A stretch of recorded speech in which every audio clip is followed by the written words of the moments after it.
welcome to another episode of the It's Just a Hill Cycling Podcast. I am Jon Stenning, and I am here with BSP. Hi, Brian. Welcome. Hello, John. How are you?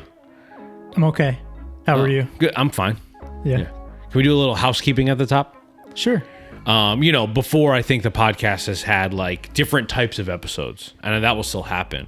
But I think for the majority of the episodes from here on out, might be just me and you. There might be other people pop in. Maybe I'll do some interview episodes. Yep.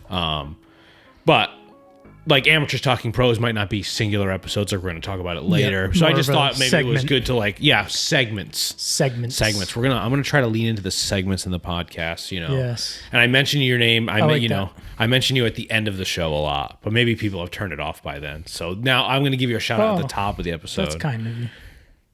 For editing, but also for like wanting to sit here and do this. Thanks, man. So this is just what I call housekeeping. Don't take it. It's not actual feelings. I'm not trying to actually share any feelings with you or anything. This is just for like the bookkeeping. Should of the I take show. back my thank you then? You just take it however you want. Just take it however you want. But no, in all sincerity, thank you. And what do you got going? Is it good? rolling? Yeah. Yeah. Okay. Would you making sure you got that on for a record? I'll cut it out. I just... No, I don't want you to cut it out. Okay. I don't want you to cut. I did the housekeeping for the show because I thought it was good. No, I just wanted to make sure you were recording audio is all. Because we normally... I didn't say we I was confirm. rolling. Normally we confirm. We are. We've been rolling for Okay, good. 1 minute and 51 seconds. Ladies and gentlemen, we're rolling. We're rolling. And that's why I did the intro already. Yep. You just didn't know whether or not I was rolling or not. Yeah. I had a quick, Okay. We're off to a strong start. nervous moment. Yeah. So you've been okay, and we're doing this show. And at first, we're gonna talk about road rage on the bike. This is a topic that you brought up. This is something that I was interested in immediately when you wrote it down. I'm curious. I feel like what you wrote down was road rage on the bike. Did you elaborate on it at all? I don't Can think you I elaborate did. on it? What did you mean by that? So I feel like the idea of road rage is something that comes up in my mind a lot while riding. And even in my life earlier, before I even rode bikes, it's crazy how people just, when they get behind the wheel, they turn into a different person. Yeah. And no one has patience. I shouldn't say no one, but you know what I mean? Yeah. To make a generalization. So it's something that I've always thought about, and it can happen to everybody. Sure. And when I say road rage, I don't mean exclusively like all the way to the far end of like honking at people. Yeah, there's a spectrum bad to it, moves. right? Like most there's a whole things. spectrum, Yeah. and I just mean like getting worked up. Yeah. Really at all. Everybody on both ends just needs to have more patience. 100%. And what I mean by road rage on the bike is very broad, and I mean it from both sides, from a driver's side and how cyclists on the road interact with them, and then also being on the bike and getting upset in the same way, like it's almost like bike rage. Yeah. Where you have the same feelings. Yeah, I still think it's road rage, Yeah, it's still road rage, because you're on the road. So you have the same feelings, but just you're not in a car, you're on a bike, and it can work you up. And you could, you're in a different mental state, and you could be making different decisions than you would if you were in a calm mind state. I don't think but I think it's bigger than that. Absolutely. I'm just sort of trying to give a little summary here at the top. I think when you're in a car, and similarly when you're on a bike, there is a dehumanization of you as a motorist or as a cyclist, because now you are in a car or on a bike. And especially if you're in, say, a bigger vehicle and you have your windows up, it's so much easier to yell at someone when you have your windows up and you're just going to drive away from them, because there's not actual conflict, right? I think most people are too chicken shit to actually have that conversation like in real life, but they're much more likely to be like, fuck you, because someone like cuts them off on the highway, because it's not a real interaction. It's more just, like you said, getting worked up. Yeah. And like, expressing yourself in this brash and aggressive way. And I'm not trying to say that I'm like better than it. I've been there, don't get me wrong. I'm probably as have I. Yeah, and I probably yell at people more on my bike than I do in my car. I also ride my bike a lot. I don't really drive that much. So I don't really know if that's like an equal thing, but I think I get worked up more on my bike too, because we're in such a vulnerable position. 100%. And I really worry about that. Yeah. And me even bringing this up is because, I want to advocate for ourselves. Yeah. And I also want to advocate for more respectful interactions with 100% drivers. Right. Sorry, I just got distracted by Harry. I won't let that happen. No, it's okay. He's, we know he's adorable. So I agree, right? We are very vulnerable, much more vulnerable than anyone in a car. Don't get me wrong, there are asshole cyclists that like don't obey the rules properly. Absolutely. And I think that's part of the conversation I want to have as well. Well, I think to me that is the most important part of the conversation, because that's where I come from, right? I cannot make the decision for the for the motorist, right? Right. When I drive in my car and I see a cyclist, I am obviously the most, like I'm like giving them so much room, right? Yeah. And I should be. If I wasn't, that'd be friggin' stupid. You know Absolutely. what I mean? I'm like really waiting. I'm like really being cognizant about it. You know what I mean? Like when a car makes a really bad move or a dangerous pass or something, and as they pass, you see they have a bike rack on the back of their car. Oh my God. Traitor. Just like, throw him to the wolves. Throw him to the wolves. Yeah. So I'm not that type of motorist. I can't solve that, right? I can choose to be a better cyclist and not only respect the rules of the road in the appropriate way. And I'm not saying fully stopping at every stop sign. That's ridiculous. No one's going to do that. I'm going to go to a stop sign safely. And if it's a 4-way stop, I might roll through it, But if it's something with like a really bad corner that I can't see, of course I'm going to unclip and stop instead of like risk my life and like risk the potential motorist coming around the corner. But I don't really think that's what we're talking about. I guess what I'm saying is like, I can be more responsible as a, person using the road, which we all have the right to use the road. I think most people listening to this or watching this show agree for the most part, right? They're probably cyclists. They're probably not like, I would assume, people who don't ride bikes listening to this. But I also think that the reaction that you give, the rage part, is like very important. Yes, absolutely. And I probably on rides with you have yelled at drivers. I've gotten really mad at drivers before. I'm not proud of it. I no longer flip drivers off. I give them a thumbs down. I think it hurts more because it's more like disappointing. Thumbs down, yeah. I also went into it thinking that it would be like less aggressive than a middle finger. I've had conversations with people who think otherwise. Some people don't think that I should do anything to drivers that I think are doing something incorrectly because there's a chance of retaliation. I could not disagree with that more. Like from the principle of my being, of wanting to like spread knowledge. Yes. With the actual experience of having a productive conversation with a motorist that did something that put me and my dad into danger. This is on video. It's on Instagram. It's on YouTube. Yeah. I had a productive conversation with the guy that did something that was... So I feel like that's worth having. I've also had unproductive conversations with people, right? Since then. Really recently. Knocked on a guy's side mirror after he passed me on a dangerous corner. Hey, man, that wasn't safe.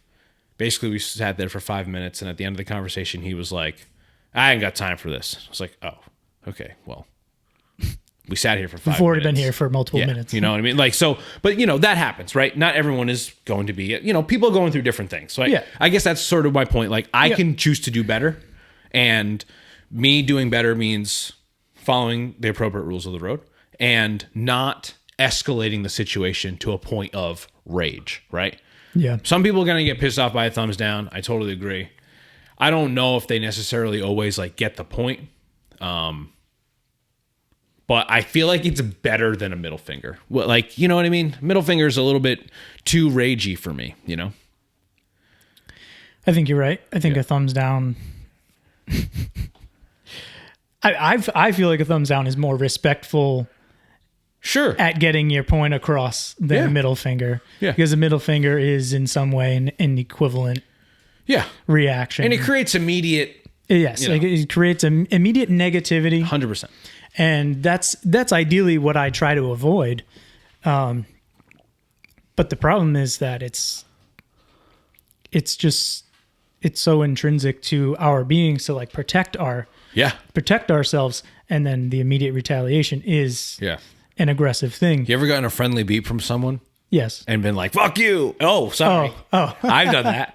I've gotten like a beep that like at first I'm not sure if it's mean or not. Yeah. Right. But it's more just like oh, hey, I'm behind you. I want you to know that I'm behind you. Right. Which I don't know if I agree with. I don't agree with that. I don't like that. That happened to me multiple times on my last ride. They think they're doing the right thing.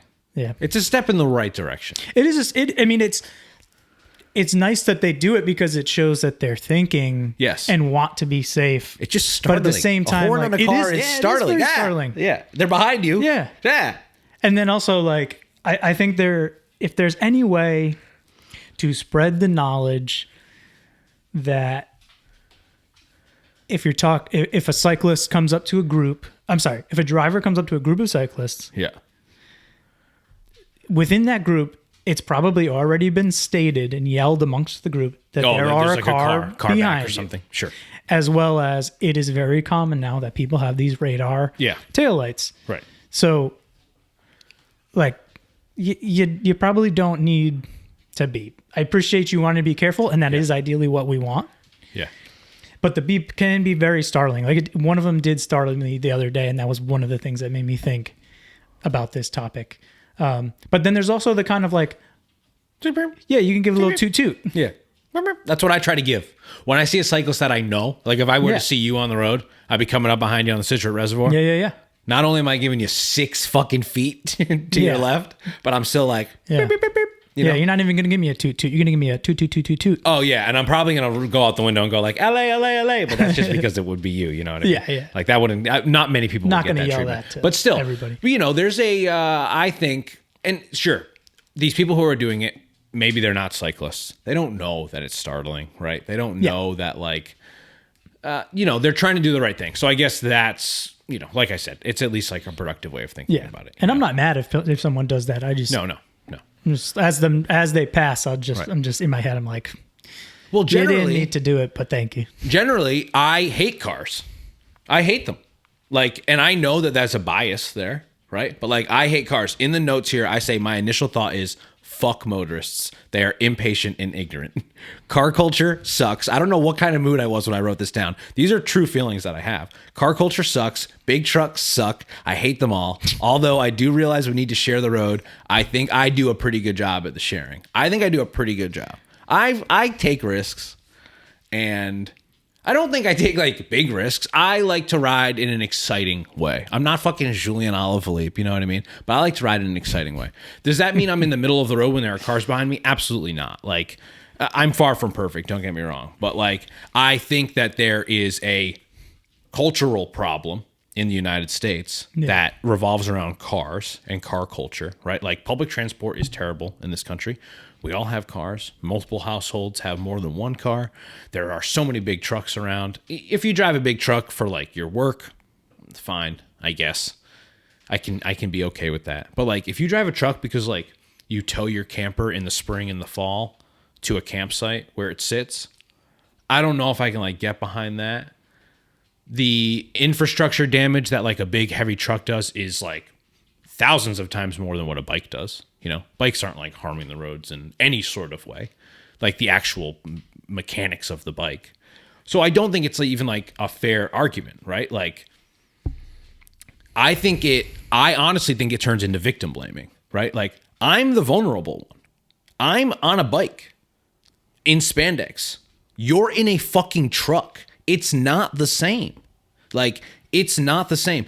So if you pass me on a blind corner and you're like a landscaper with like a big truck that has these big, like wide, like, mirrors on the side and a trailer, and you're going to pass me on a blind corner and fly by me at 30 miles an hour with like a foot between my shoulder. I mean, we've all been there, right? Yeah. That's not because you're impatient and you saved 5 seconds, that you're like, oh, well, you shouldn't be riding there. Or I see you guys all the time. These are things I've heard from people. Oh, I see you guys around here all the time. Yeah, okay. What does it have to do with anything? Yeah, so you're doing this often, That's what this guy who I recently tried to get into that was what he said. Oh, I see you guys around here all the time.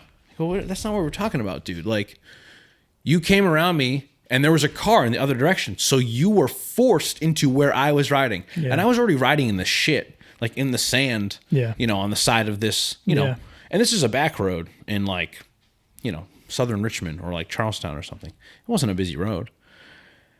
So I think it's a false equivalency. It's not the same. I'm on a bike. You could kill me. You're going to fucking be 10 seconds late for Dunkin' Donuts? Get fucked. It's not the same, Yeah, I think it's just not the same. It just comes down to patience. Yeah. And patience and level-headedness. Yeah. Like, it's something that we all need to work on. I am in no way trying to come at this conversation with a holier-than-thou attitude. I just think it's something that I think people can talk about more and think about more because, as cyclists, we've all been in those scenarios where we have people making bad, impatient passes or getting too close when there's no need to. That's another thing that I actually get really worked up about.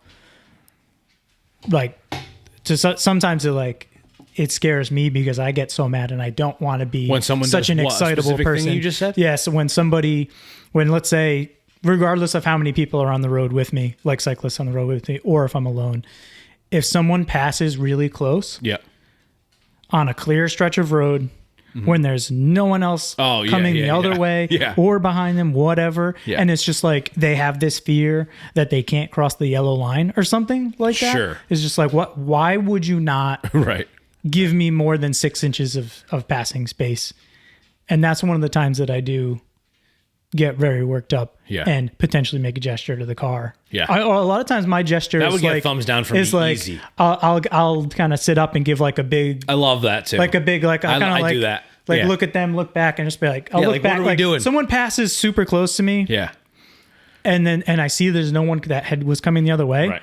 I just kind of try to make so that maybe in one of their rear view mirrors they'll see just like. What? But how often do you think that's actually a learning experience? Because I don't think it is. I mean, majority of times probably not. But it makes you feel better, so do you still think it's productive? I mean, I do the same thing, don't get me wrong. I'm literally trying to think, like, what can we do better, right? It's probably more productive than not reacting at all. But unless you're right. Unless for 100%. Some reason they come up to a busy stop sign, or it's right before a stop sign, or a light where you can actually... say something to them. Some of my favorite moments in life are that right there. Then that's the only way to have like a truly, or for the potential for a truly productive conversation. Yeah. You're not really going to have one at 20 miles an hour. It just happens so rarely. Like, I mean, there's so many times when like somebody does something like a bad pass or too close, and I would love the chance to talk to them and from my perspective, like I try to always stay on top of my emotions, and even though I will get worked up immediately, and angry, well, it's natural. It's just natural. Your adrenaline's up, so that's something that I work on, and I used to actively work on it when driving as well, like just trying to like remain calm and not let road rage get the better of me, and like don't tailgate people. Don't be making like aggressive like passes or something like on the highway after somebody did something to you in retaliation, like just like maybe they didn't even notice something. You don't know what people are going through. Maybe someone's tailgating you because they're trying to get to the hospital, whatever, yada yada yada. Most likely they're not, but you just never know what someone's going through. And my hope is generally always that I be able to calm myself down quick enough while on the bike, and then be next to them at a light or something, and then be able to have like not come at them yelling, but come at them very calm and just say, hey, just want to say, and it wouldn't be this calm, but just like, no. Unfortunately that was a really unsafe pass, and if you could give us more space in the future, all of us cyclists would really appreciate that. And speaking of like all of us cyclists, I think that us trying to do the best we can to not have negative interactions, whether that be following our own rules as best as possible, or trying to have calm, productive conversations with people when we do get the chance. It's kind of rare. It's just positive, advocation for all of us as a whole. Because as soon as a cyclist does something poor, incorrect, or disrespectful, or incorrect, or even just like not even, potentially in a group ride setting, making a bad move. Oh yeah, where it then forces people behind you to then be in a bad situation that gets something messed up with a car or cars. It's like anything like that. You just need to realize that any action that we have on the bike is advocacy, whether it's positive or negative, for all other cyclists on the road in a driver's mind. Oh yeah, for sure. I mean, I mentioned like giving people thumbs down. I've also been giving people thumbs up. Yeah. Oh yeah. I try to encourage good behavior. Absolutely. Thumbs up, peace sign. I'm a big peace sign guy. Like really groovy. And if you could tell by my you've always done glasses. I haven't always done it. I'm sure I bit it for off. A long time. I bit it off someone. Maybe like just Japanese culture. They've been doing it for years. Yeah. But just like, peace sign or whatever. But saying, just like, especially saying thank you when someone does something good or lets us go in a time that makes sense for them to let us go. But I'm also an advocate for not being a courteous driver. I want you to drive correctly according to the laws and rules of the road. Just I do not want you to be a courteous driver and potentially cause an accident. Oh, yeah. With another car because you did something technically wrong. Right. Just to help out a cyclist. Right. And just in general, even me as a driver, I'm working on not being a courteous driver because I think it's more dangerous. Oh, yeah. I mean, I guess like I have a philosophy on this that like people are just try to be nice in like traffic because they're actually just like terrible people and they're just trying to feel a little bit better about themselves, And I don't think that's the case for everyone, but I think like just a little pay it forward. Yeah, it's like a bullshit pay it forward. Like, I let that person, take a left across 4 lanes of traffic. It's like, well, you know how much like damage you did to society by letting this person just like cross 4 lanes because like you wanted to like pat yourself on the back for letting someone through in traffic. But that's anyway, this is foreshadowing for the next episode. Another episode. Yeah. But I guess when it comes down to it, we can be better cyclists, right? Or we can be the best cyclists that we can be to lead by example. Not only lead by example like on our group rides when other people ride with us, but just like even on solo rides, right? Like following the appropriate rules of the road. And I think generally cyclists are, I would say hated. I think some people might think that's too strong. I think some people might say a lot of my takes are a little bit too strong, but it's fine. I try to not be an excitable person in most ways. Yeah. And I think of myself as a relatively level-headed person. Yeah. And that's to say, even I agree with you in that. But so that and that's cyclists fine. Are hated. I mean, that's not drivers. fine. It sucks. But we can do better. We can always do for better. The image of cycling. We can always do better, and that's why I'm broaching this subject because I want to be open about it, and I want to have people thinking about it. Do you think? And I really do. I guess this is a very leading question because I think it's the case, but I think the way that we dress is one of the biggest reasons why people treat us or generally dislike us. Yeah. I think it's a quick You've said that a lot. Judgment on people to be like, they're wearing, it's alienating. Putting on tights and a big goofy helmet and sunglasses is alienating. It makes you look different. People don't think about you in the same way as they think about like a human. I think also generally people don't like pay attention that much. And I think, I don't know if I agree. Yeah. The more that I think about it, I think if we wore like about the baggy shirts and regular looking sunglasses, it's a lot more pedestrian. I think that would make a big difference. Yeah. Off of the bike, like on rides, like when we're at stops or restaurants. Agreed. Whatever. Agreed. But I think that the root of it is just that we're in their way. Yeah, no, you're right. And we're slowing them down. Yeah, I guess I shouldn't be making excuses. And I think what we're wearing isn't like, I mean, it's just efficient. That's why we're wearing it. It's comfortable. Yeah, we're only wearing it because it's efficient. I mean, do I want to be wearing that type of stuff? No, not really. I mean, I never thought 10 years ago that I would put on tights all the time, but I don't care now.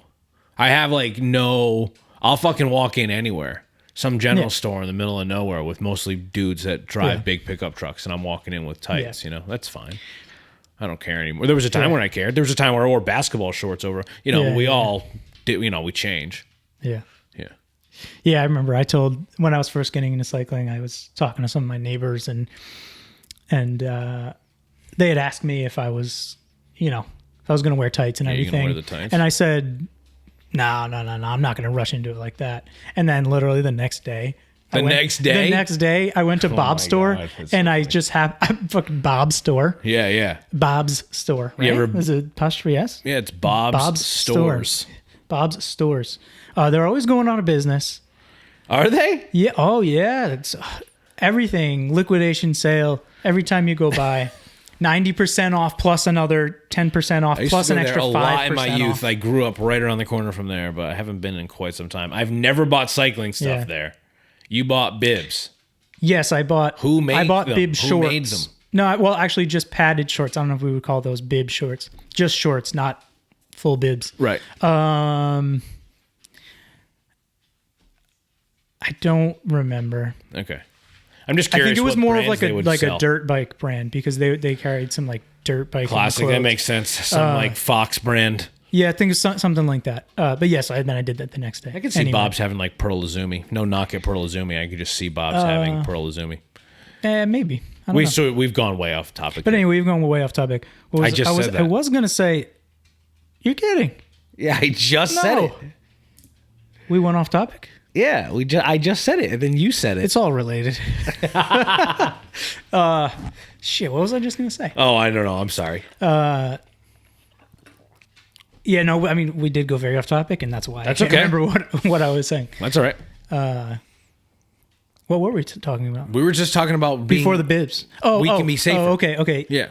We can be better. Yeah, no, I got you. Everyone can be better. After that. Oh. We were talking about... I said I didn't necessarily agree with right. The clothes being kind of what does it. I mean, sure, it's alienating, but I don't think that for the majority of drivers, I think that's what stems their rage and wanting to like maybe coal roll us or make a pass too close on purpose. Just to be like, oh, this would be funny. I just get really close to these guys. No, I know. I think this might have more to do with like how I view the world in general. I'm just like generally cynical. I think, and it's goofy. I think cycling clothes are goofy as hell. Yeah, I think they're dorky as hell. But I think it's just the fact that we're in people's way, and once you get behind the wheel, you turn into a different person. And it's too easy to go fast in a car because all you have to do is push the pedal down, especially in this country. And people just don't have patience. And I'm guilty of it as well. Like I said, I'm not trying to come at this in a holier than thou attitude, but no, I can see it is something that I think about so much. We're here. We're on our high horses. The other thing that I think it might be, and this is just something I think about. Tell me if you think if you have a differing opinion. That people driving and they see us and they ideally should maybe wait for a better time to pass. Yep. And they don't have the patience for it. It's also because they might be in the middle of their workday. Yeah. And maybe it's a 10 o'clock on a random weekday. And then they see us out there just riding a bike, having a good time. Sure. And they're just like, these assholes, don't they work? What are they doing? I think people think that about me who are other cyclists because I don't work a traditional job. I know for a fact that people harbor resentment for me because I have free time to ride my bike. What kind of bullshit is that? That's just jealousy. Yes, it's jealousy. Yeah. And I think that's I think that's part of it as well. It's that must be nice attitude. We're in their way. Must be nice. We're in their way at a time when they're doing something they don't want to be, and we are doing something we want to be doing. That definitely because we just happen to have the time. That's a factor. But it's like, you know, in your case, that is something absolutely that you've thought about a lot because you work a different job, and people have even said it to you, even within the cycling community. And then for me, like, it's something I've thought about a lot always too. Like, but I'm just thinking, like, what do you know? I'm just going out for an hour on my lunch break. Right. I'm just spinning around my neighborhood. Like, right. I'm not out here for 5 hours shirking my job, or I'm not unemployed. Like, not that there's anything wrong with that, but like, you know, who are you to judge me? And then it's just like, well, I'm putting words in their mouth. Right. Because you get defensive. And that's part of road rage. That's part of the road rage aspect for my, where it's just like, I don't want to get worked up like that. Right. It's just like, let them pass. Maybe the fact that they passed me a little fast has nothing to do with anything. You know? Maybe. But he's not doing it. Harry doesn't want to be on the podcast. No, I totally agree. Right. So I think patience seems to sort of be one of the biggest virtues here, right? On everyone's account. Absolutely. Motorists, us, and the way that we react to things, right? Yeah. Hopefully we can be better and we can maybe help educate people. I think having a productive conversation might be rare, but I don't know, because I feel like I'm still somewhat riding the high of that one productive conversation that I had, even though it was like 5 or 6 months ago at this point. It just was productive and it felt good. And it is a conversation that I had thought about on the bike a lot, right? I ride my bike a lot, and I feel like most rides, there's at least one driver that I wish I could have a conversation with, you know? So I've thought about it, and I guess it's just would be better overall. Great summation. Can we talk about pro cycling real quick before we get out of here? So the Giro's over. Oh my God, I keep hitting the table. It's okay. It's a free podcast. If anyone complains about the hitting of the table, they can, I don't know. The Giro? Yeah, the Giro. Is over. The Giro's over. I don't think there's much we can really add that's already been talked about. Obviously, Pog's dominated. I think the first 2 weeks were a little bit more exciting than the last in terms of GC battle. Sure. But he won by 10 minutes, and I don't really have much more to say. You? Yeah. I don't know. I guess I have one more thing to say, but you can go ahead. I think you definitely watched more of it than I did. Yeah, I watched. I watched. I did actually watch a lot of the final day, just simply because I had the time to, and I watched all the post show on that day too. Oh. So I just wanted to see a lot, like their recaps and everything they had to say about the whole thing. Yeah. But at one point early on, when I think Pog had about a 7-minute gap over second place rider, which I think at the time, it was either Geraint or Lenny Martinez. They said that it was Daniel Felipe Martinez, not Lenny Martinez. Sorry, Lenny Martinez. Yeah, Danny Martinez. Yeah. It was the largest gap at that point in the race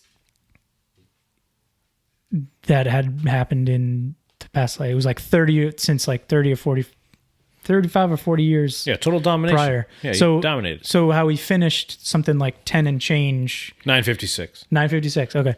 9:56. Was that a record gap? Oh, I don't know. Either way, it's a big gap. Yeah, he dominated. There was one specific. I was just listening to the last episode of Geraint's podcast on the way here, and he was saying that on one of those climbs, one of those repeat climbs in the race towards the end, where they did 2 repeats, I think. Yeah, Mount Grappa maybe towards the end. Yeah. Stage 19. Yeah. Or 20. That he had done it. Geraint had done his 2 laps in. First one was like an hour 8, the other one was an hour 11. Mm-hmm. And that was when Pog had gone away and won. And he went up that climb in 33 or 58. Something crazy where it was like, 58 minutes. It was like 10 minutes faster up this climb than like the second and third place rider. Yeah, it'd be exciting. I'm excited to see what he can do with the tour. I guess that can sort of transition us. Like, Jonas has been training. Remco's doing the Dauphiné. Primoz is doing the Dauphiné. So definitely Remco and Primoz will be at the tour. Yeah. Primoz is probably closer to Pog in terms of fitness. I think, in overall GC capability than Remco. Remco still hasn't really proven himself over 3 weeks. He got sick last year's Giro. Yeah. Jonas is at altitude training camp right now. Yeah, I was going to ask, do you know what Jonas has been up to? He's at altitude training camp, which is the exact same place Pog was at this time last year after he broke his wrist in the early season. So True. I bet he's at the Tour. Jonas is at the Tour. Will he be? Oh, I'm sure. In form? Who knows? But it is nice that they've all been riding. Jay Vine is also back to riding. So I think there's only one rider, and his name escapes me, who was in that crash, that big crash. In Basque Country, right? It's Zulia, Basque Country. I think that's where it was. And, I can picture it. That big downhill, swooping to the right thing, and they all went off to the left. Yeah. One more quick thing about the Giro. We did like a fantasy league. Thanks, Harry. It's Just a Hill did a fantasy league with Escape Collective, and that was a lot of fun. We're going to continue to do that for the tour. I will definitely do it for I think I came in third or fourth. There were like 12 of us total. I had some solid picks. My best true winner pick was Steinhauser. I picked Georg Steinhauser for that win that he got. Oh, okay. And that was big. I picked Ghana and Pog for the time trials, but that didn't seem to be the biggest, crazy pick. But I was trying to guess that pick that day. The Steinhauser day? Yeah. Yeah, it was a good break day. I wouldn't have guessed that. Tour of Norway, I did not watch much of it. I think Thibaut Nice won, right? I don't even know. I wanted to watch it just because I like seeing all that scenery. But I didn't watch much of it. Was that the race that you're gonna ask me questions I'm not gonna know? Did Wout van Aert do that one? Because it was some. He did. Right. That was his sort of feel it out. Yeah. Stage race. Yeah, I think he came in fourth in one sprint. Yeah, not really sure. It's hard to keep up with everything. I think that's part of it. You know what I mean? That there's so much to keep track of. Yeah, there's so much to watch. So much. And there's a lot to come. But I guess the thing that I'm most excited about that isn't the tour would be the Olympics. It just seems to be interesting to me, different team dynamics because people are riding for their countries. Some teams have 4 riders. Other teams have 3. Other teams have 2, depending on UCI points. So there's a little bit of weird complication like that. Carapaz is not going, even though he's the previous gold medal winner. He will not be returning to defend his gold medal. So I just think that's all pretty interesting. Yeah. Wow. Yeah, and there's a lot of transfer rumors going around, but I think, honestly, the most interesting one, I think, is that Red Bull came out and made a statement that they're not, Bora Hansgrohe, Red Bull Bora is not going after Pidcock and Wout. The deals that they have with Red Bull are with Red Bull domestic, like Red Bull UK or Red Bull Belgium, and the deal with the team is Red Bull International. So it's different dealings. Oh, okay. Because those guys are Red Bull athletes and they wear those helmets, that doesn't mean that Bora's going to come after them. Those guys are under contract, and Red Bull says hey, they're under contract. We're not trying to mess with their contracts or anything. Just so you know. Because Red Bull is going to fully be stepping in. I don't know if everyone knows that. Before the tour, it will be Red Bull Bora Hansgrohe. And they are going to take dominating title sponsorship of that team. So I think that's exciting. I love the fact that team's going to get more money. And I think that's about it for this episode. Anything else you want to say about Amateurs Talking Pros type of stuff before we just talk about some outro stuff? Real quick before we say goodbye here. What is this Miguel Angel Lopez suspension? Oh, Miguel Angel Lopez, he tested positive for some drug that begins with an M. I can't think of it right now. Metrodine or something like that. No, he did not test positive for it. Okay, this is honestly pretty interesting. Back in July, there was an investigation by a specific police force, of a doctor who was administering drugs that he shouldn't be administering to a bunch of different people. One of the athletes that was connected to this doctor was Miguel Angel Lopez. Oh. So when this went into investigation July 25th of last year, because this is his suspension, he has been suspended for 4 years, and his suspension is retroactive to July 25th. That's when he stopped riding his bike, essentially, because of what happened. But it's not because the UCI did a successful doping test. It's because a local government and their police force is going after a doctor for doing illegal things, and Miguel Angel Lopez is connected to him. So he went down in the crossfire, essentially. Yeah. There's all, He got caught up in the crossfire. Yeah. That is interesting because I think it doesn't really make people feel that good about the UCI doping tests. There's a lot of doping talk, right? Pog's destroying all these KOMs and all that sort of stuff. And suspicious. I can't really be bothered to talk about it. I guess I can, but I don't know. I don't really think it's I just think it's well-worn territory, I guess. And I think it'd be a good topic for a full episode of a podcast, but I don't think we have time to talk about it now. I guess that's what I mean by I don't want to talk about it. Agreed. But yeah, I do 4 years. That's a long time. And he was up from July until now, which is almost a year. It's been 10 months. He was under provisionary suspension or something like that. It hadn't been announced. It hadn't been ruled on until just now. So it's finally ruled on, and he won't be back to racing until July of 2027. So 27. Yeah. Well, all right. Yeah. We got a couple of events coming up. First of all, MBX Shop Ride every Thursday, 6:15 p.m. Rolling from the shop, rolling from MBX.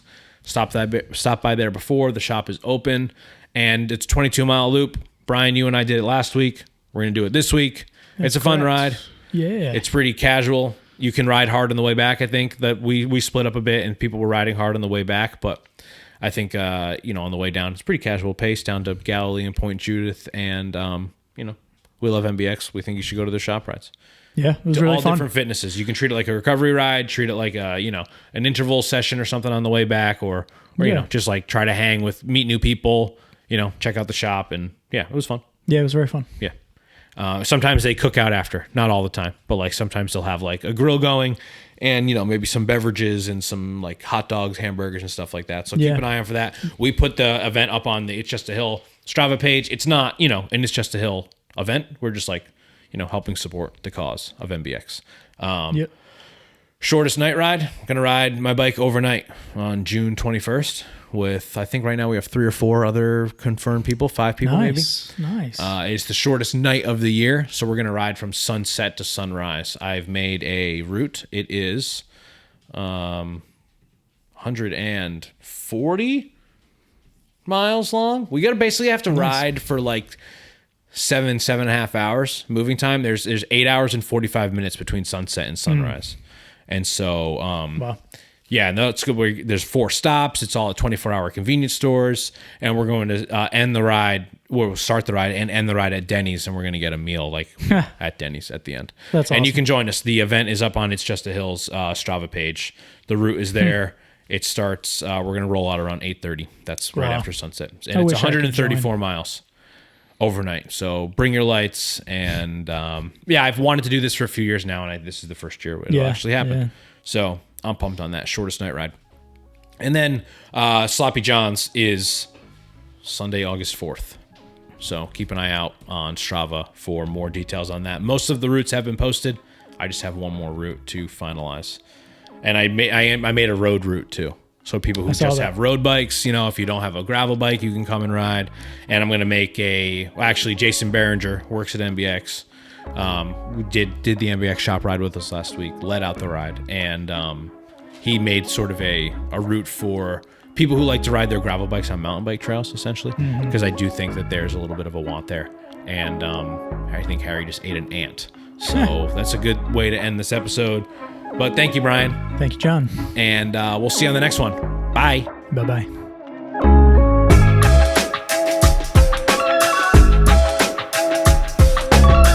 We are It's Just a Hill, a cycling club that promotes inclusion, judgment-free, with no gatekeepers. Focused on creating content from behind the handlebars to in the studio, It's Just a Hill is producing videos and podcasts to spread the message that cycling is for everyone. We are focused on reminding everyone that riding your bike can help you overcome any obstacle, because after all, it's just a hill. Decaf left, regular right. Decaf left, regular right. It's very challenging work.